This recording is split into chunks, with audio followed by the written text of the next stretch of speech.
নবী সাল্লাল্লাহু আলাইহি ওয়াসাল্লাম বলেন, যখন হাজিগণ হজের উদ্দেশ্যে রওনা হয়, হাজিগণ কিসের উদ্দেশ্যে রওনা হয়? হজের উদ্দেশ্যে রওনা হয়, তখন তোমরা হাজিদের কাছ থেকে দোয়া নাও। বলেন সুবহানাল্লাহ। হাজিদের কাছ থেকে কি নাও? দোয়া নাও।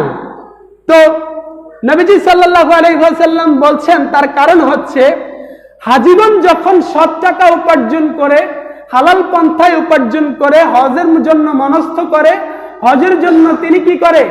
মনে মনে তিনি মনস্থ করে যে আমি এবছর হজ করব, আমার হালাল পন্থায় আমি হজ করব।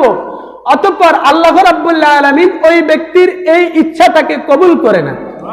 কেননা হজের আবিধানিক অর্থ হচ্ছে ইচ্ছা করা, সংকল্প করা। ইচ্ছা করা, সংকল্প করা।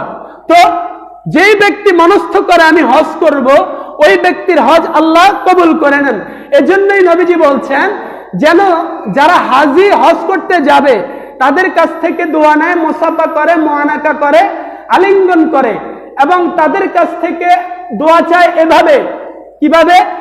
যে আপনি আমার জন্য আল্লাহ রাব্বুল আলামিনের দরবারে ক্ষমা প্রার্থনা করবেন। বলেন সুবহানাল্লাহ। আপনি আমার জন্য আল্লাহ রাব্বুল আলামিনের দরবারে ক্ষমা প্রার্থনা করবেন। তার কারণ হচ্ছে হাজিগণের গুনাহ তো আল্লাহ মাফ করে দিয়েছেন। হাজিগণ নিষ্পাপ হয়ে, হাজিগণ কি হয়ে গেছে? গুনাহগুলা মাফসাফ হয়ে পবিত্র হয়ে গেছে। যখন ওই ব্যক্তি অন্যের জন্য দোয়া করে, আল্লাহ রাব্বুল আলামিন তার দোয়াটাকে কবুল করে নেন। বলেন সুবহানাল্লাহ।